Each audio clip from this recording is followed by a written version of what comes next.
Welcome to episode 148 of the G2 on 5G. It's the latest inside scoop on everything 5G. We cover 6 topics in about 20 minutes, and it's brought to you by More Insights and Strategy. I'm Will Townsend, and joining me again this week is fellow analyst Anshel Sag. Let's get started with my first topic. And just yesterday, I posted a Forbes article on the LEO satellite space race between Starlink and AST SpaceMobile. And it's actually, my friend, blown up on Twitter. Apparently, there's a lot of interest in space. And what I did, I had an opportunity to speak with both AST SpaceMobile and AT&T.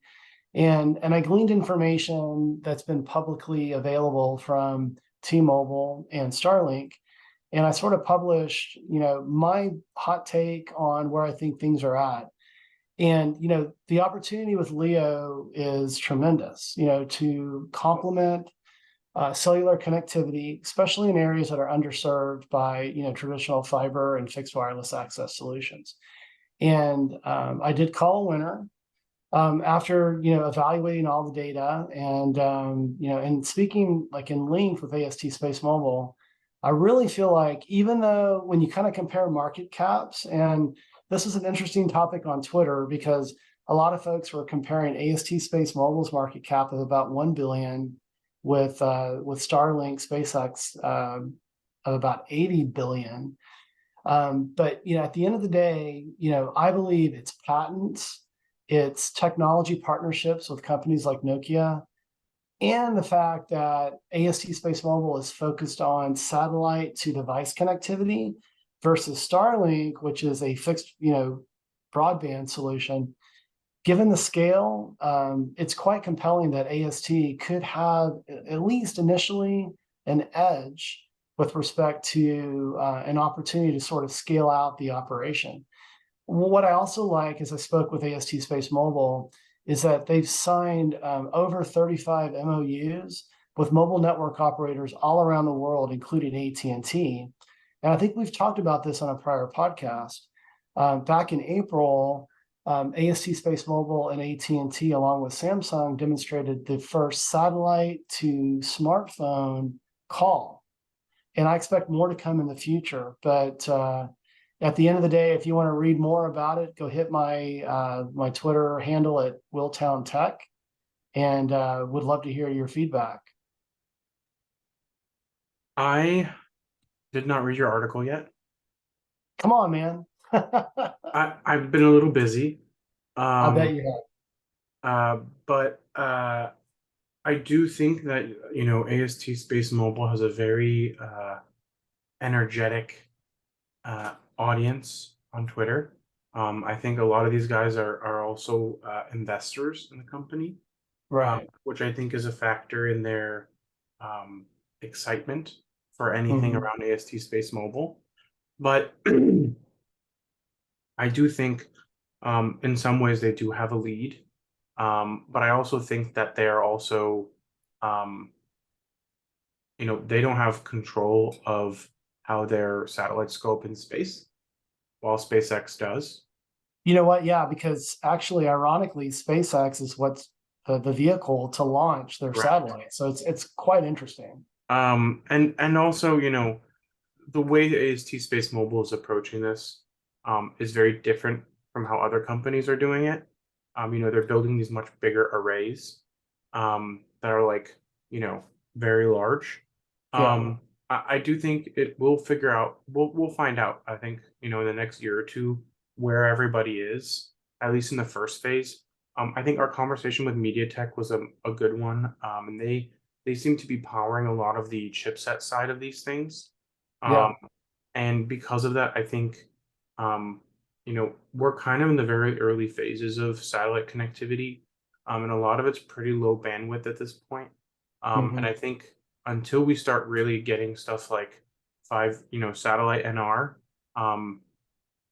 and getting NR-like speeds, I think it'll be very difficult to know who actually has the edge. Now, that said, Starlink does have by far the fastest speeds for fixed wireless.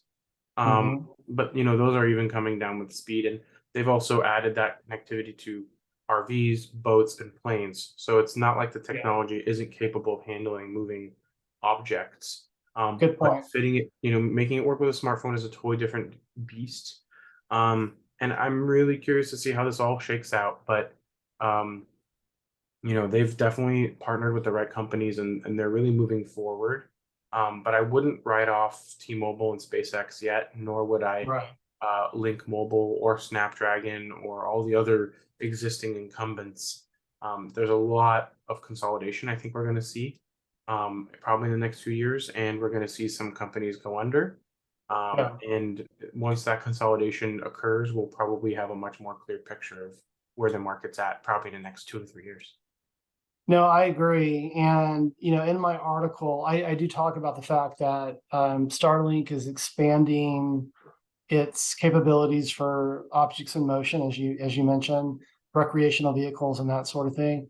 And at the end of the day, I believe competition breeds innovation. I've spoken about that on numerous occasions. So, and like this is at a point in time, and things can change, over time, obviously.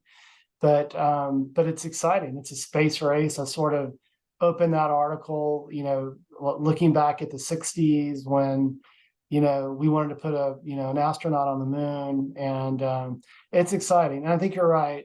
There are a lot of fanboys out there that are AST SpaceMobile, investors. And it's been interesting. I've gotten a lot of great feedback. One of them told me that I made the SpaceMob Hall of Fame.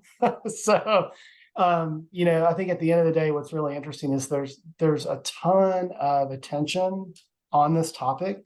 Now, there's also a lot of concern around putting, and you and I have talked about this in the past, putting too many satellites in the sky and how that affects, astronomical, concerns and that sort of thing. So, I mean, it's a very complicated scenario. In the article, I kind of speak to like what, SpaceX has done a tremendous amount of infrastructure investment in satellite. They have over 4,000 low Earth orbit satellites in space.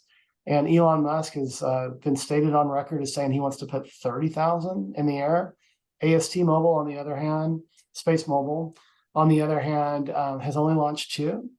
And only their second one supports things like beamforming and that sort of thing to pinpoint the accuracy of the signal. So again, it's really early stages to your point, but it's exciting to kind of watch. And, I really felt like there's so much ambiguity, and there was a need to really educate the market here. So the other thing that I found interesting on the Twitter feedback was that my analysis was very balanced. So I know at times I've not been a huge proponent of Tesla, so this wasn't a hit piece on Elon Musk whatsoever, but just like my take on sort of where I think both companies are at.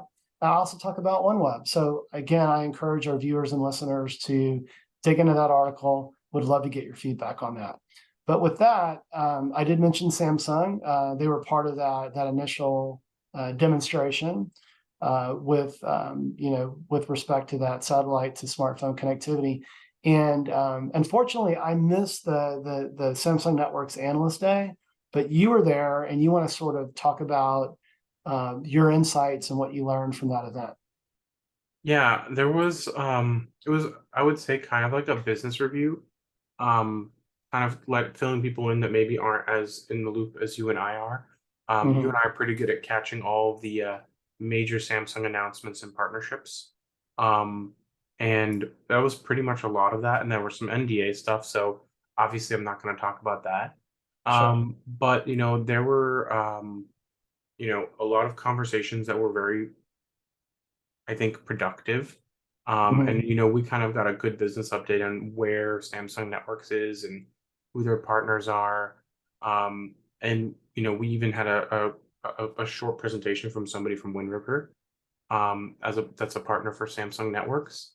And yeah, I think it's their business is really evolving. Yeah. And we actually got a tour of their new executive briefing center, which is basically all of their latest equipment, all of their latest demos. They gave us the rundown on all of the things that they announced at MWC for some of us who hadn't been there. I was at MWC, but I wasn't invited to the Samsung Networks briefing, so I don't Mhm. know. But it was a good conversation, and it was cool to see the new demos. Their demos were really focused on um, FWA. They were also focused on having a network that can be flexible and dynamic with VRAN. And then also they had a demo that was focused on XR, which obviously I was interested in. Sure. And that was with two HoloLenses kind of, it was an actual active demo where you're actually turning on things and with the with the headset. So and seeing, augmented reality turbines and stuff like that. It was pretty Mhm. good. I think the Yeah. HoloLens maybe is going to be on the way out the door eventually, Mhm. as HoloLens loses support. Um, but they also had a wall of all their RAN equipment, and some of their other devices, for the network. And it was cool to see all that stuff in real person and kind of have them Mhm. break down, this is used in Korea, this is used on Verizon, kind of just getting a good idea of, their 64 T64R versus their 2T2R stuff, and just looking at the breadth of options that they have for different types of bands. And they even showed the C band and CBRS combination device. So you can just roll it out once and have both.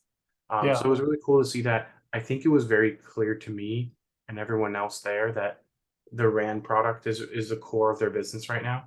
Mhm. Um, and their core side for the, I hate to use the word core, but the core side of the network is still very much Nokia and Ericsson. And it seems Right. like Samsung is trying to work their way into that eventually. But it sounds like most of their customers that are using their RAM product are using Ericsson and Nokia core. Mhm. So that sounds like it's a place for them to improve upon. Yeah. Um, and yeah, it was just a good briefing, a good day there. And I got to see some of the people from Samsung I haven't seen in a while, and obviously other analysts who I've seen, in the last few weeks. Um, Yeah.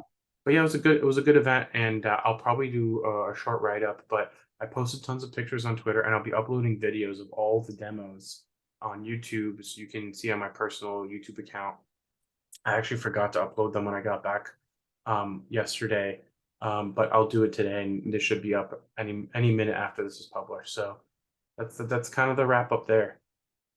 That's great, man. And yeah, I did catch some of your LinkedIn updates. You were sort of, posting a lot of images and that sort of thing. And, you know, from my perspective, Samsung Networks is really owning sort of the whole VRAN space. They're really innovating there. I believe they're in their third or fourth generation Third. solution, right? Third. So, and honestly, from a RAN perspective, historically, that hasn't been a strength of Samsung's in the past. So, I think it's a sort of a testament to like they recognize an opportunity, to differentiate themselves relative to Ericsson and Nokia that are very well established in the radio access network space. So yeah, I mean it's great. And again, competition breeds innovation.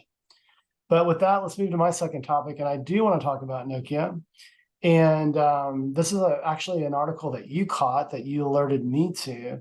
And they signed a private 5G networking deal with DXC technology. So DXC technology is an integrator. And what I really like about this deal is that there's no question that Nokia has been an early leader with respect to private 5G um, through the Nokia Enterprise business unit. They've been really, ringing up a lot of not only proof of concepts but actual deployments. And so, what I really like about this deal is in signing an integrator, and their footprint is it's actually quite wide, Yep. and it's very complementary as well. So, what DXC technology is doing is that they're really leaning into Nokia's capabilities with respect to radio and core and that sort of thing. And what they are providing is really that the network operations layer. So the management, the analytics, the automation the secret sauce to make this all work. And unquestionably, Nokia has the same capabilities, but what Nokia has designed and architected has really been for carrier grade networks. And so what DXC technology is really focused on are these private 5G deployments. And obviously, from a use case perspective, they are, something that's very, very apparent to me: manufacturing, energy, healthcare, supply chain, logistics, transportation, and education. And so I think it's a great partnership, and it's sort of really, I kind of view this as possibly Nokia's 2.0 strategy with respect to private deployments, just sort of really extend their capabilities. And you're starting to see this with other players that are in the private networking space. So Cisco, with its 5G as a service offering, they're partnered with NTT. NTT serves as an integrator, just like DXC Yep. technology is serving as an integrator with Nokia in this scenario. So I think, net, this is going to give Nokia sort of a wider net to cast with respect to private deployments, but would love to get your insights. I'll give you a quick one. DXC is very deeply integrated into very many enterprise companies' IT. Okay. And I think that alone is just a huge opportunity for DXC to quickly deploy private 5G for their customers and Nokia to get wins without much effort. Hey, I like it. Having a footprint, and certainly, like I just talked about Cisco, having a footprint within the enterprise, it kind of gives you a natural extension into cellular. And certainly, when you look at what HPE has done with its acquisition of Athonet for core capability, they're trying to do the same thing with Aruba. They're trying to extend that traditional IT enterprise networking footprint into operational technology environments, and basically drive some incremental revenue, TAM, whatever you want to call it. So I did not know that. So that's a great insight, my friend. But let's move to your second topic this week, and you want to talk about the EU Commission, and not to be confused with the the European Union, but I think it's called the EC. But there's been a lot of talk about, and I think we've talked about this on prior podcasts, about making sort of a blanket, delisting of Huawei and ZTE across the entire European Union, because they're having pockets, different parts of Europe that are still sort of aligned with Huawei. But I'll let you take it from there. Yeah, so today, well, actually, technically it happened yesterday. Bloomberg came out with an article about how Huawei had moles within a Denmark operator called TDC, and tried to seal a $200 million deal. And then the operator realized that Huawei had people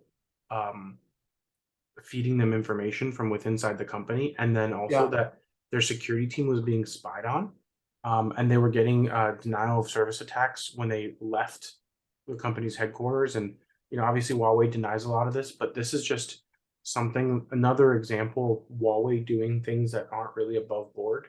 But the bigger story is that the European Union industry chief Thierry Breton on Thursday urged more EU countries to join the 10 that have restricted or banned China's Huawei and ZTE from their 5G telecom networks. So this is the EU industry chief, which is part of the European Commission. And this is part of their European toolbox, which we actually talked about, I don't know, a week or two ago. So this is heating up. And basically they're saying, like, follow our toolbox rules, or we're going to have problems. And they're saying, like, follow the rules of this whole situation with China, with specifically Huawei and ZTE. And apparently I saw an article that said something like, if Germany were to ditch Huawei, it's going to cost them like $2.5 billion to do so. So it's going to be expensive to make these changes. But what they're pushing for is European countries to pass resolutions inside their own country that effectively ban ZTE and Huawei, so that the Mhm. European Union doesn't have to do it on a European Union scale, and is kind of like urging European countries to do it. But now, I was reading the European Commission's statement, and it just says outright, like, you need to ban Huawei and ZTE because it's Right. a security risk. So yeah, there's stories about the Australians that were having issues with security and they didn't understand, how there was a backdoor in their networks, and there's all kinds of stuff. And I think at this point, um, it has gotten to a point where Huawei and ZTE are no longer an option in the EU or in the US or any of the Five Eyes countries. So Yeah. an interesting thing that I also read was as part of the deal that uh, the Denmark operator had signed with Huawei was that they were going to send equipment and software to the UK to a security facility run by the GCHQ to verify Huawei software and hardware before Denmark implemented it for security Mhm. reasons. And Huawei stopped doing that. And that just, there's a lot of weird, shady things that are going on. And my confidence in Huawei's defense is not really good anymore. And I'm starting to think that they're shadier than they let on to people to be, with all these stories about how they're just not following the rules and trying to do things to um, make things less legal, in my opinion. Well, so I get it. And so the European Commission can set sort of these edicts and these guidelines and that sort of thing, much like the United States government has been setting a lot of cybersecurity, kind of guidelines and that sort of thing. But I haven't dug into this, but from your perspective, I mean, is there really sort of any enforcement or teeth to this, or is it just sort of like we would like you to comply, Turkey, or we would like you to comply outlying, part of Europe? I mean, what's your take on that? I mean, is there some real teeth here? Are there penalties for countries not getting aligned to what the European Commission wants to see happen? I haven't seen anything yet, but what I can tell you is the ramp for like the ramp for rhetoric and requirements is growing. So Right. they started from we strongly suggest to we recommend to like you're gonna have to do You're this. gonna have to do So it. they're giving them an opportunity to fall in line before they get pushed into line. So Yeah, it's like being um, the stern parent, right? And like yeah, it, it's trying it, trying to move them along, right? yeah. I think I think realistically, if we don't see more countries cross that line in the next year or two, it's just going to become an edict. Yeah, I got it. Yeah, yeah, yeah. That makes a lot of sense. Well, so let's move to my third and final topic, and I want to talk about T-Mobile and Google Cloud signing an Edge deal. And I expected this a long time ago because when you look, at least in the US, when you look at what Verizon's been doing with AWS and what AT&T has been doing with Azure, they've been edgifying their networks. AT&T moved its mobile converged core to Azure, and there was a transfer of manpower and intellectual property and woman power that went along with that. And so, T-Mobile is a little bit late to the edge party, but this makes a lot of sense. And so this is with Google and the advanced network solutions part of T-Mobile, an area of T-Mobile that you and I have talked about on numerous occasions. And I really like the strategy that T-Mobile is employing. It's a hybrid approach. It's public, it's private, it's both. That addresses certain use cases. It's by vertical, so it's smart city, it's manufacturing, it's healthcare, it's a number of different scenarios. And I've mentioned this numerous times that that edge is sort of a supercharge for 5G use cases. When you put compute at the data creation point on a network, whether it's on the very bleeding edge of a network, fat edge, thin edge, or lots of definitions of edges that people like to use. It can be powerful, and and then it can reduce, latency, and it can improve throughput and that sort of thing. So I think this is sort of a long time coming. And yeah, so I think, it's a positive move on T-Mobile's part. I mean, they sort of been on the bench, with respect to this. And honestly, I think when I look at the three, tier ones in the US, I'm just going to say that I think AT&T has done the best job of actually taking edge and being very purposeful and directional with respect to the use case. So smart factory with General Motors is an example with AT&T. And Verizon, on the other hand, has been sort of just, let's just go edgeify the network for the sake of doing it, and let's see what use cases kind of flow through, right? And so I think T-Mobile is a really nice happy medium because they have this advanced network solutions portfolio. They have these defined verticals, or these defined use cases, and they're bringing, Google Cloud into the picture to edgeify their use cases and solutions. So I think on the surface, it's a win-win. It's sort of a meat comp from my perspective for T-Mobile. They're sitting now at the edge compute table. But what are your thoughts? I think this is an interesting one because I also think that Google Cloud is probably the most aggressive player trying to go out there and get new business.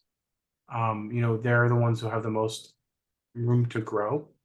And Um, most to lose, right? So you can argue they're in the third position, right? AWS number one, Azure continues to gain ground on AWS, but they're a close number two, right? So I Google think they have Cloud the is most number to three. gain and the least to lose.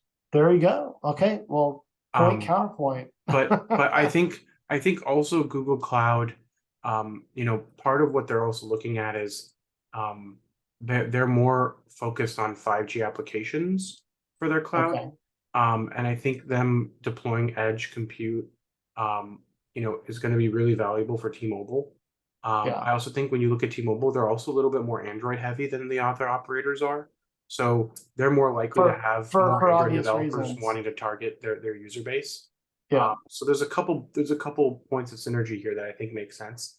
I also saw yeah, that there were some talks about XR, which I thought was interesting.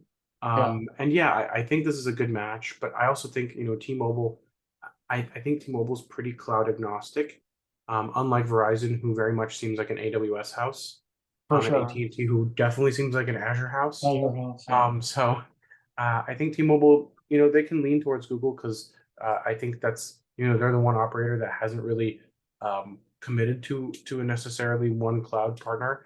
But I also Right. don't think that they're fully committed to Google, nor do I think any of the other operators are fully committed to any cloud. But it just seems like the other two have already made their decisions and partnerships and put them in place. Yeah, I mean, you've got to lead with one, right? And then, fast follow with the others. I am going to shout out to Oracle Cloud Infrastructure, OCI, because they are really making some moves in the telecommunications space. So I'm just going to put that out there. There hasn't been a lot of visibility around, big wins with operators in the US, but I think, OCI is someone to sort of keep an eye on in the near term. So, but yeah, I love your insights there, my friend. But let's go to your third and final topic as we wrap up. And, we've talked about Dish off and on, and you want to talk about coverage and where they're at. So I'm going to let you take it away.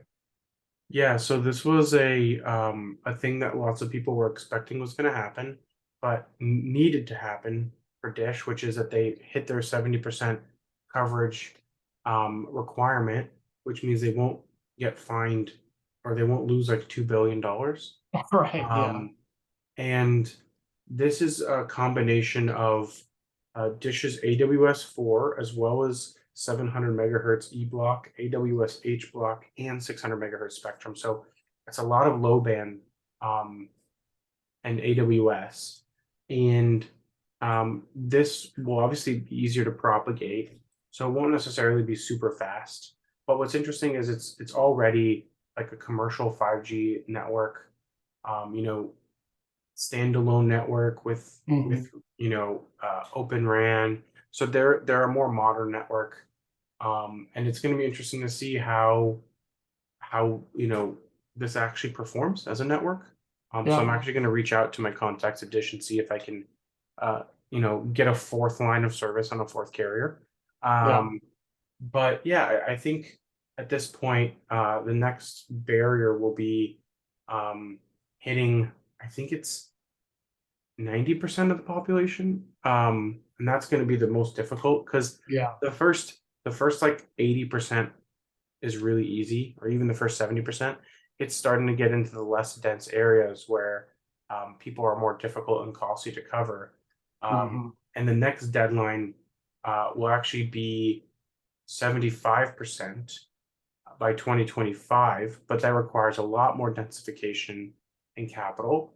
And yeah, as we know, we talked about their financial situation. They might be actually looking for more funding, which might be a function of this, 75% requirement.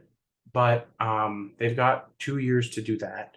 Um, and yeah, it's their stock's not doing great. But I think if they can really make it through this tough time, I think they will be a compelling fourth yeah, place operator. yeah, They will probably end up being more of a budget play, but also I think they're going to end up being more of like a private networking company, and I think that's where a lot of their profits will be. yeah. No, I agree. Like, and we've talked about this in the past. So they can't go head to head with the big three and, expect to be successful. So they're going to have to like not niche themselves, but differentiate themselves. And so certainly private is an area. I've talked about IoT in the past as an area of differentiation, but T-Mobile's running with that with its TIoT, initiative with Deutsche Telekom and sort of harmonizing the whole, notion of IoT, on a global basis. But yeah, it's all good. Let's not forget about US Cellular, although it's funny, I shared some insights about US Cellular probably a few weeks ago, and I had one person on Twitter like be very vocal about the fact that they're not properly investing in infrastructure in areas of rural America that really need it. So I think that might be an interesting subject for you and I to dive into a little bit deeper. Like, where's US Cellular sitting? Because like all of a sudden, Dish it's sort of appeared, and they're focused on this cloud native, highly disaggregated architecture to drive agility and capex and opex benefits. But where's US Cellular in the whole big scheme of things? So we might have to reach out to their CTO and have them on a future podcast. But with that said, my friend, it's been another great podcast. I'm operating on 1 hour of sleep. I took a red eye from Las Vegas, so I hope I didn't seem too punchy on our podcast. But I always love talking about 5G with you. But why don't you take us home? Absolutely. We hope our viewers and listeners found this week's topics interesting. If anyone out there would like to provide insights for a future 5G topic on a future podcast, please reach out to us on social media. Will is at Willtown Tech, and I'm at Anshel Sog. We hope you have a great weekend, and please tune in again next week. And don't forget to like and subscribe. Like and subscribe.